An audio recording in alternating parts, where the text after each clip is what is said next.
All right, all right. Good evening, everyone. This is Financial Coach for You team meeting. Hello, everyone out there in cyber world.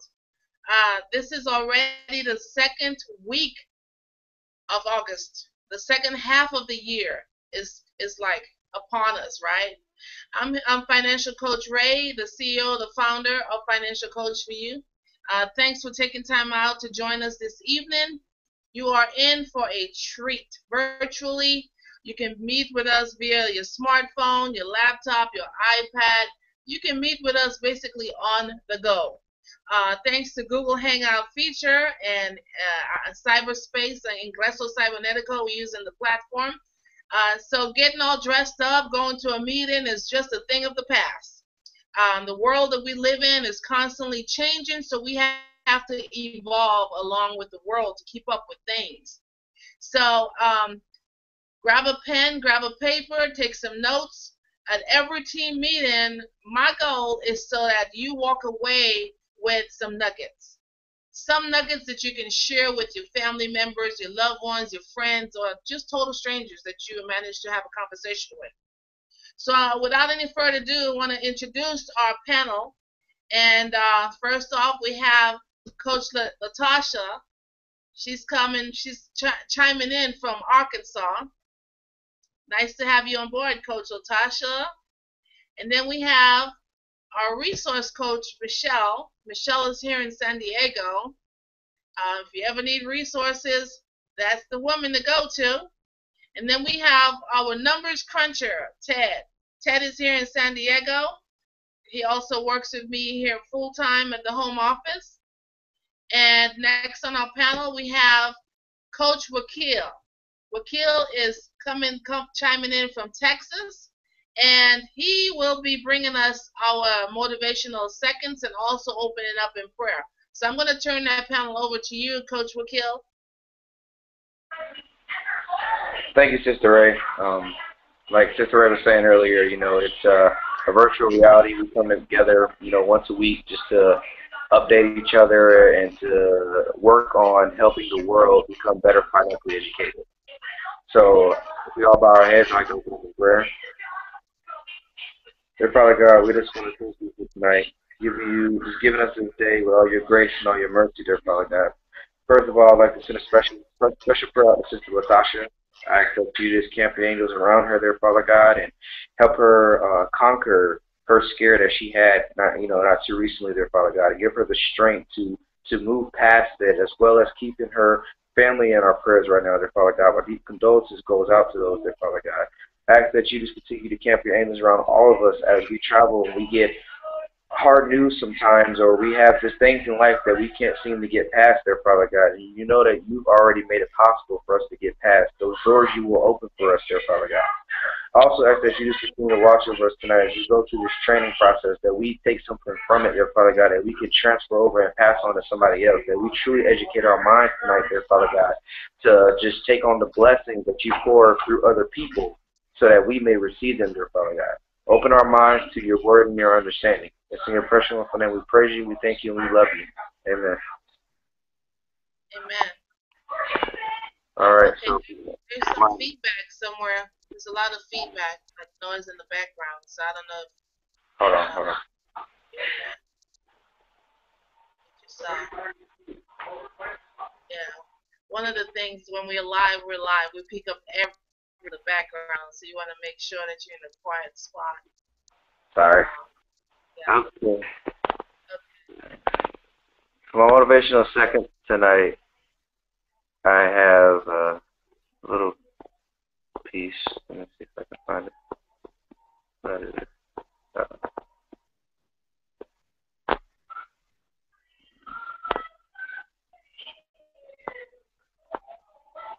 Hold on.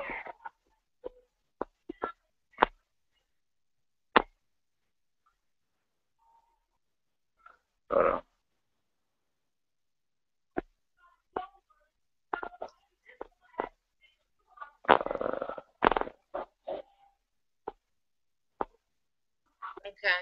So while you're looking up the motivational seconds, Got it. I'm just gonna pull in the coach Michelle so she can give the updates, and I'll bring you back in, Akil. That's fine. Go ahead.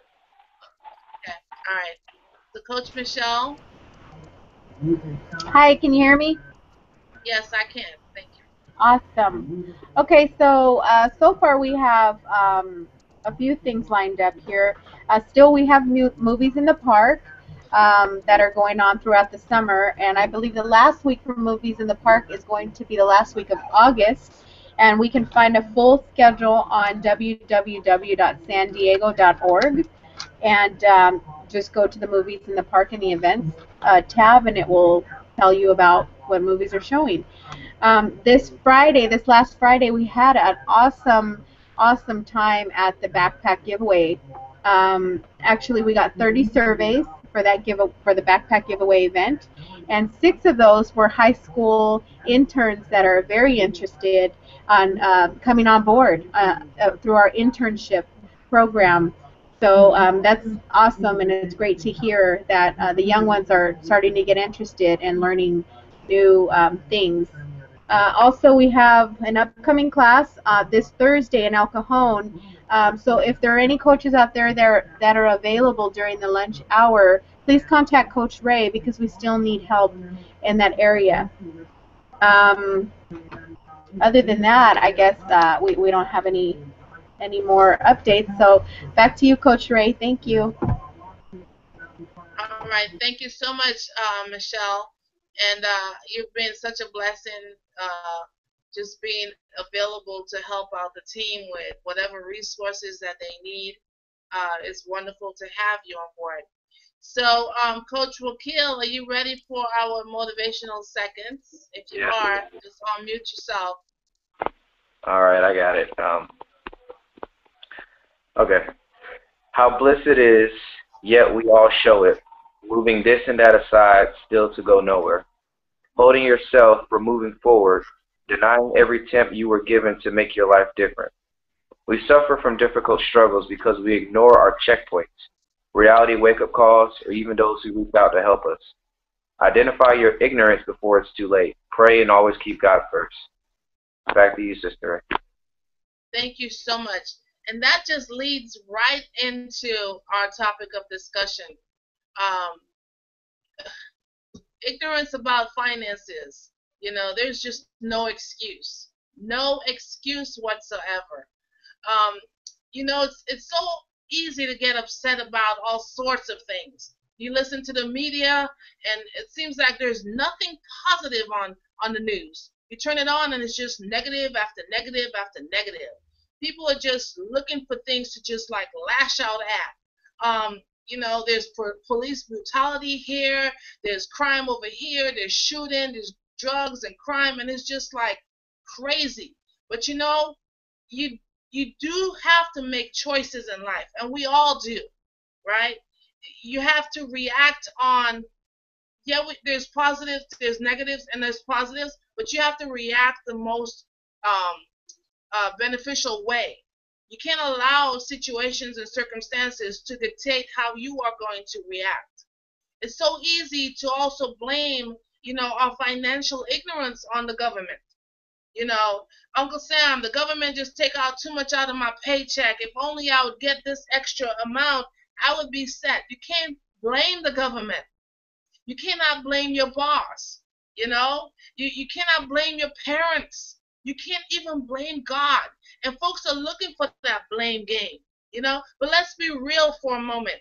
We have the power of what? Free will.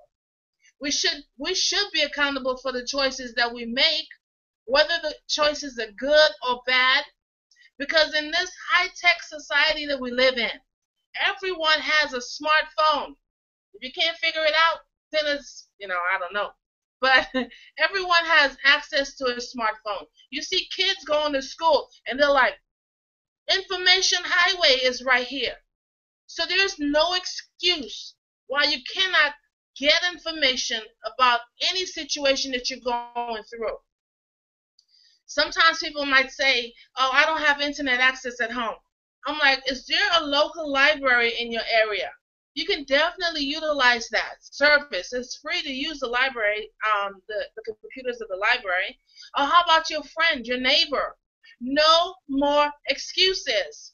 You want information about what? Google it.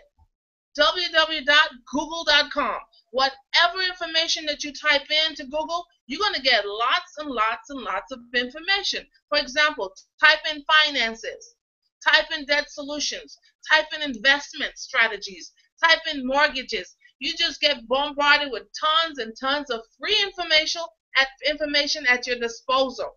So now I want to advise you as a financial coach to call the first number that pops up on the screen. I will not advise you to do that because a lot of these companies out there, they're offering a quick fix, but you have to be in quest for knowledge. You have to be out there seeking knowledge. As a financial coach, I meet far too many people who are walking around with financial blinders on. They're just terrified about finding out the truth about their finances. So what do? They remain in denial until it's far, far, far too late. I always say, if I can reach you right now, allow me to reach you because the rope that I have to reach you is this long. If you continue digging yourself in the hole, in the pit, you're going to go further and further away to where that rope that I'm dangling trying to get you out of, I will not be able to reach you. And any of the coaches on the panel, do you have anything to share about that? I mean, have you ever come in contact with clients that, I'm okay. Oh, credit, my credit is fine. They're in denial. Have you ever witnessed a client that was in denial? What was their outcome? Just share with me a little bit.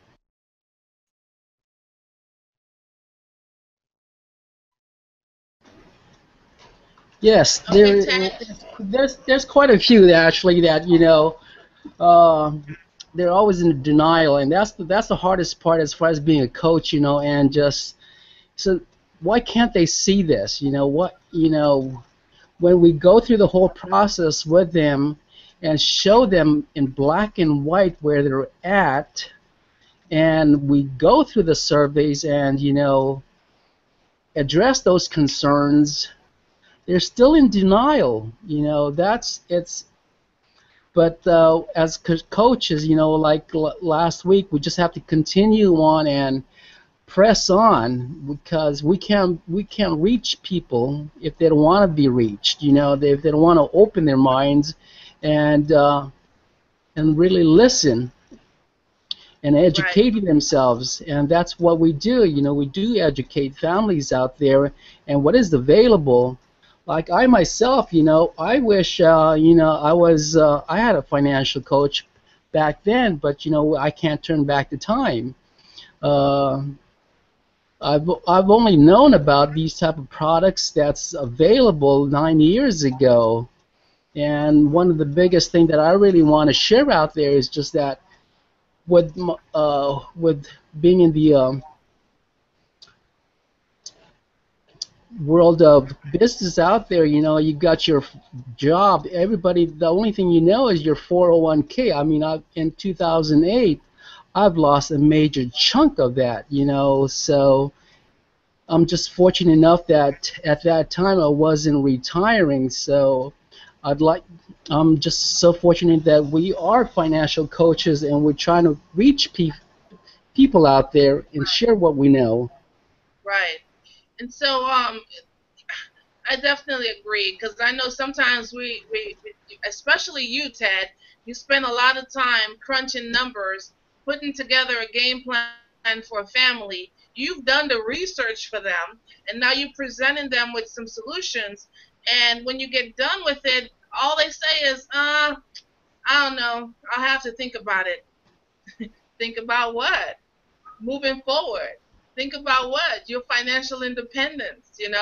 And so it can be frustrating because I know a lot of times people they react when it's like an emergency. I'm trying to get into an apartment and my credit is shot and I'm not able to get into a decent apartment. I need my credit fixed, coach, like yesterday. I need an appointment with you right away. I'm like, It doesn't work like that, you know? It just doesn't work like that. I feel like the better educated that you are about financial situations, the smoother the healing process will be in America. Everyone will have that knowledge, but it starts from home. What are you teaching your children? What are you Right. teaching your children about finances? That's where it starts. So Absolutely. thanks a lot for sharing that. You know, most people here are living for today. They don't think about tomorrow. They don't think about their future. They don't think about the consequences that are there for their irresponsible financial decisions. The combination of, you have pressures, the cost of not having the necessary skills. Yeah, they have to make financial decisions. They don't have that knowledge. I understand that. But I see why so many college graduates, they start out with their life in the red. They're struggling to make ends meet. They have to pay rent. They have to pay bills. And then someone is going to offer them a credit card.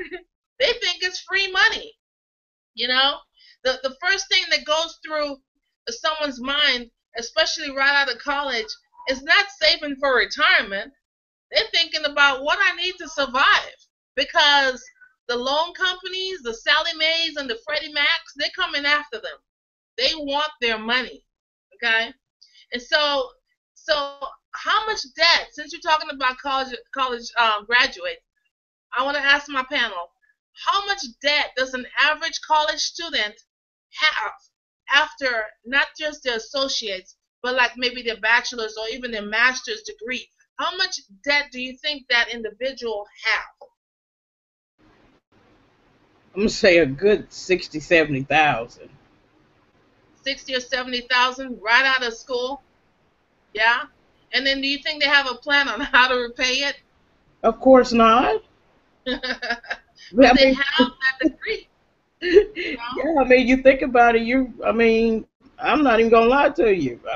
I'm still paying on loans. You know what I mean? So Yes. they're just getting out. So it's a journey. It really is. Yes, yes, it is. It is. And to see that it's not even being taught, that education is not even being taught. So that person goes off and gets a college degree. They did the right thing. They graduate from high school. Next step is higher education. They got that, and now they're stuck. They're stuck in a rut that no one is there to help them get out of. You know, college students are, how should I say, the credit card companies, they target these college students because they know, okay, after graduation, they're not just going to sit and be a bum. They're going to get a good job eventually. So if they can get them at an early age in debt, they will have a customer for the rest of their life. That's how they think. Ted and I recently had a 25-year-old Ted. Remember this young lady came into our office. 25-year-old young lady. She has over $250,000 of student loans that she has to repay. Her dream was to become an attorney. Now her dream has become a nightmare because no one wants to hire her because she doesn't have experience in the field.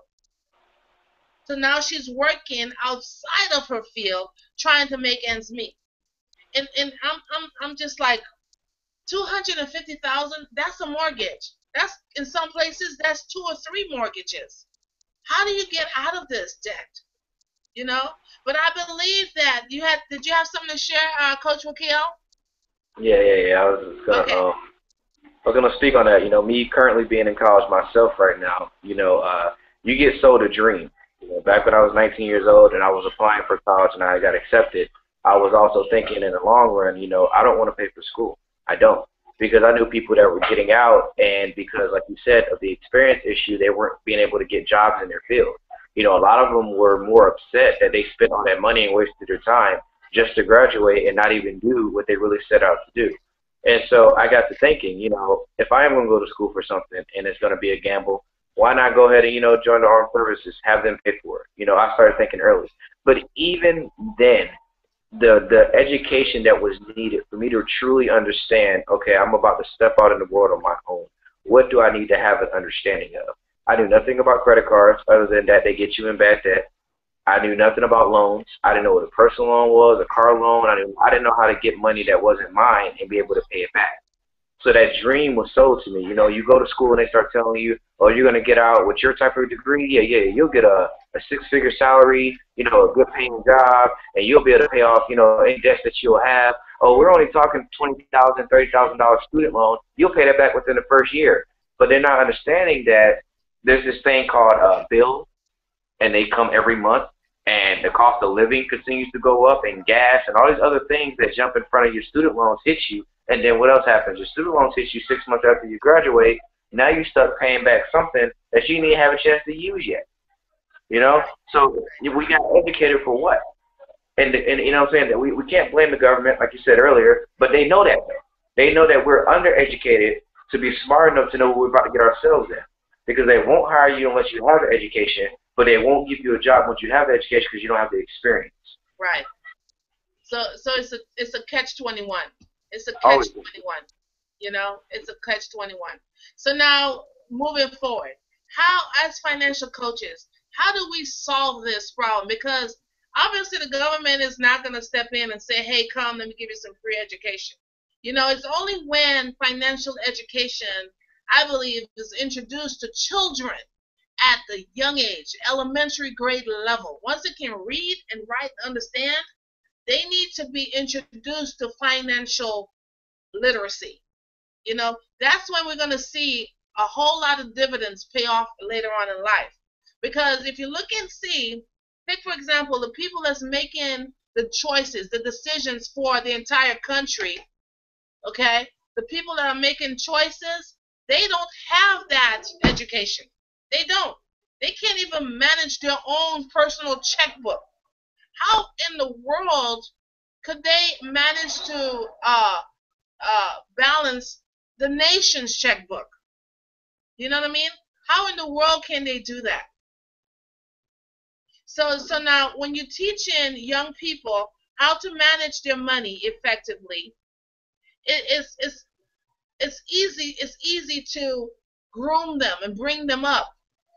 The governments need to realize that the nation is at a financial crisis if they already know that.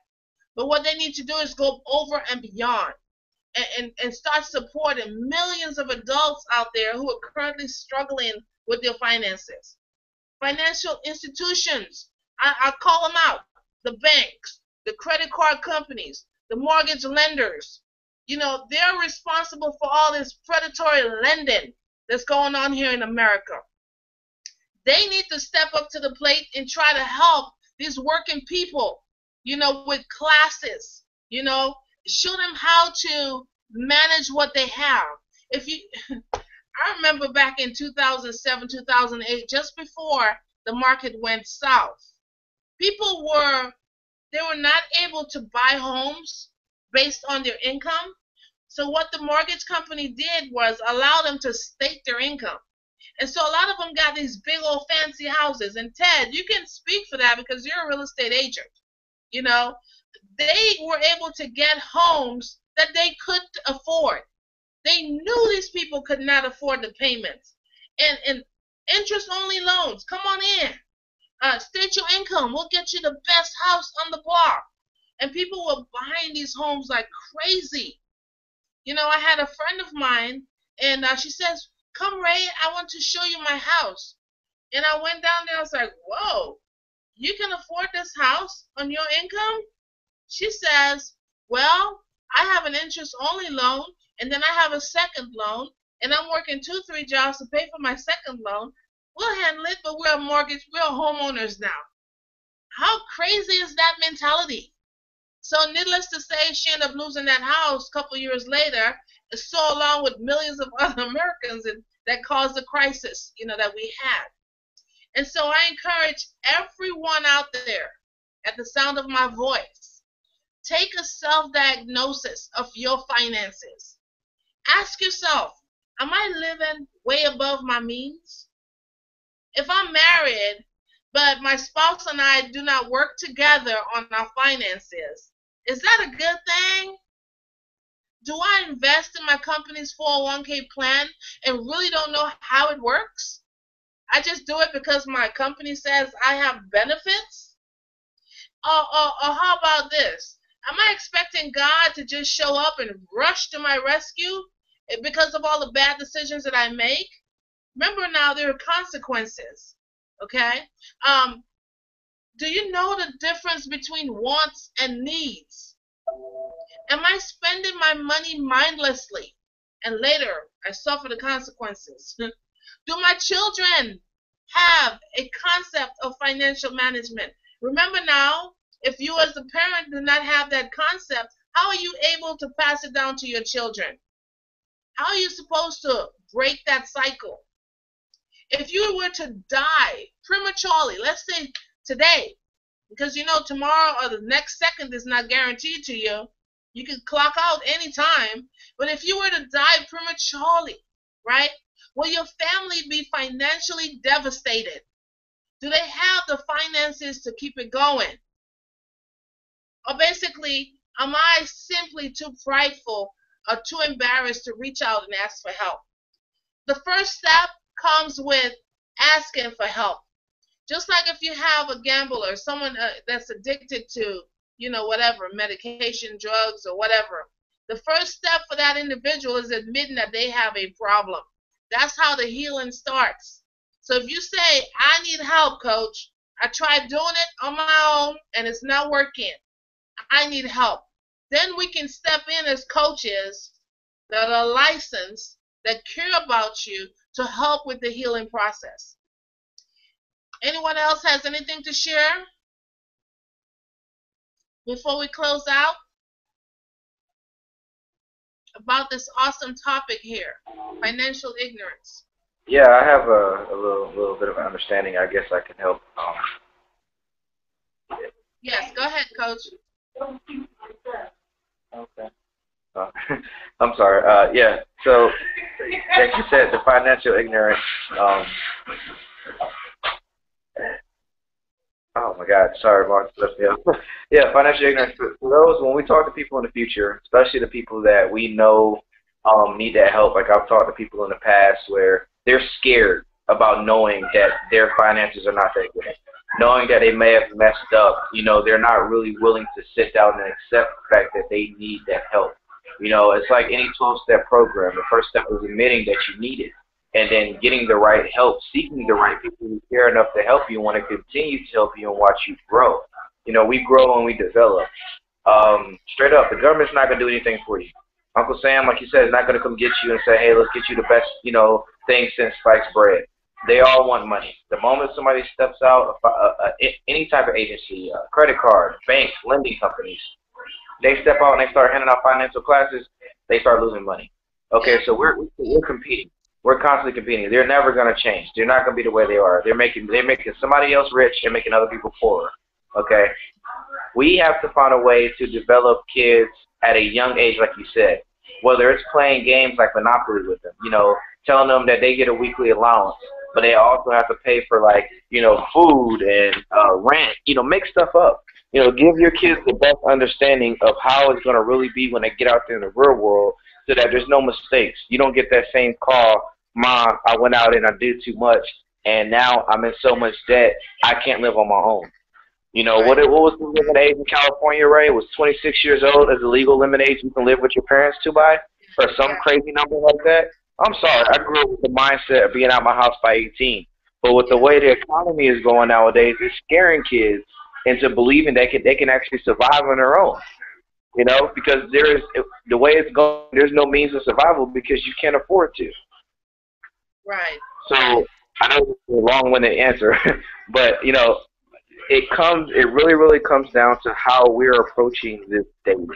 It's not just another client. It's not just another person. It's an opportunity to change a mindset for generations to come. And when you realize that you have the power that God has blessed you with to sit down with an individual and possibly change their generations, not their grandkids, not their generations, their dynasties, future of how they think about their wealth and their money and what they should do with it, you've done more than you could possibly do your entire life for them because it lives on beyond you. You know what I'm saying? Right. It's eternal education that we can offer. Right. And that's how you break the cycle. That's how you lead generations to come that are debt free. because the last class that we taught at the church, the spiritual and financial class, we had about 5 young couples in that class, and it was just awesome to see the dynamics. It was just awesome to hear them, go back and forth like, honey, she's right. We need to set up a time to get with her because a lot of them they're just getting started. They got that good job, they got good money coming in, and they see the mistakes that their parents have made, and they don't want to be like that. They don't want to be retired and still, yeah, we have Social Security, but it's actually social insecurity, if you ask me. So they want to be better. They want to be the one that breaks that mold, you know. And so it's amazing to see, just the young minds how they think. Even the high school interns that we have, they see the struggles that their parents face.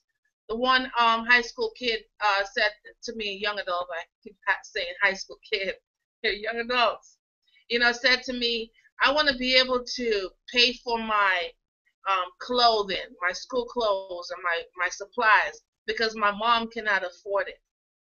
Because I asked them, I said, when you get paid here through the internship, when you get a little stipend, what are your plans to do with that money?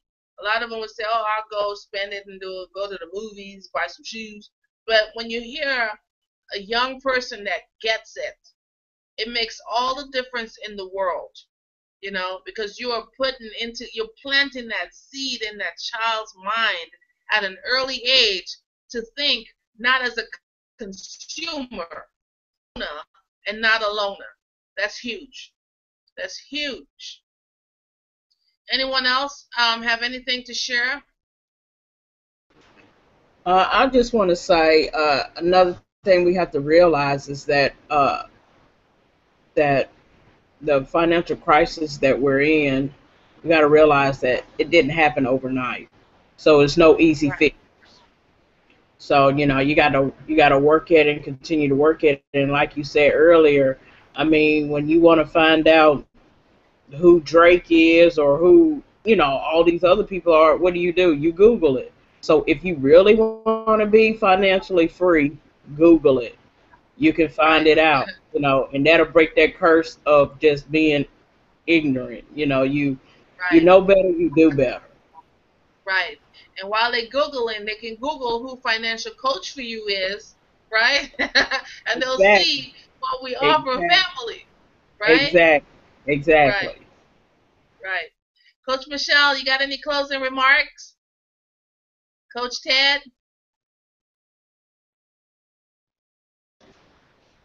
Well, the only thing I really want to say is that, as financial coaches, we can't, the only thing we'll then need to do is just continue on, just reaching out who we can reach, and uh, and make the difference from there.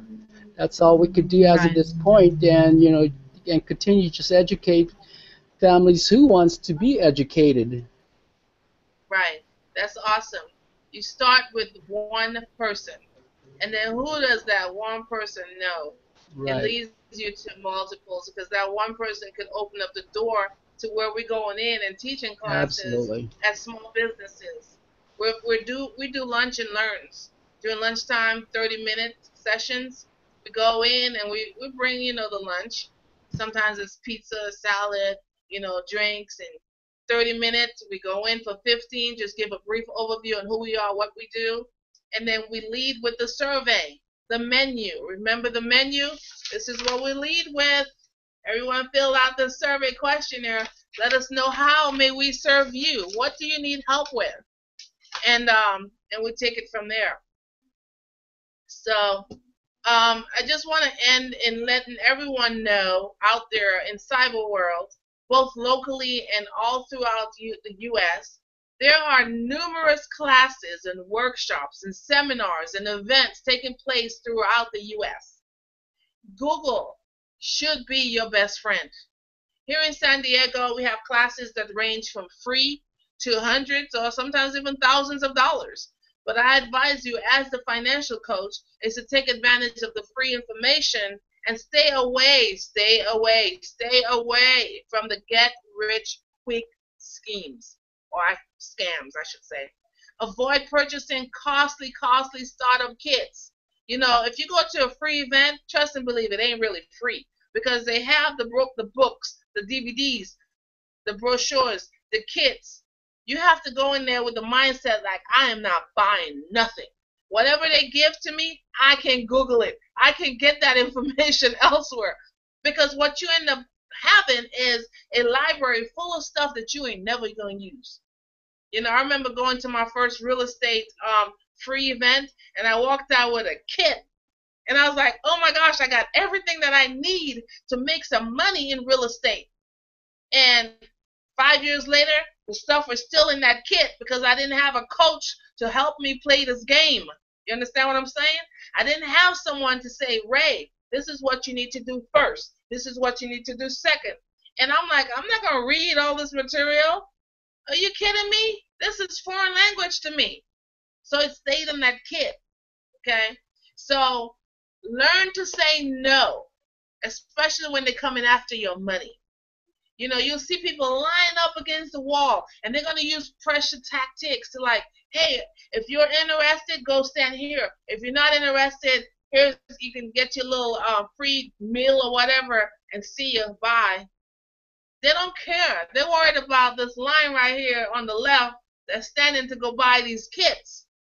So, like Latasha says, it took years and years and years to get into the financial situation that you're in, the country as a whole.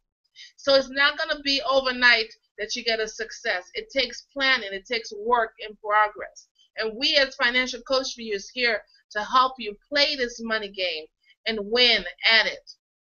So I know it's hard to trust people out there, but I can assure you all the coaches that you see here on the panel and even on our website, they're licensed. Some of them are working towards your license, but we are ready and available to meet you where you are at.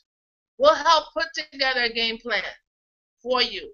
Coach Ted loves to crunch numbers. That's his thing. He loves to crunch numbers. So if you are serious, I say if you are serious about building a solid financial house, reach out and touch one of our coaches. Take the first step.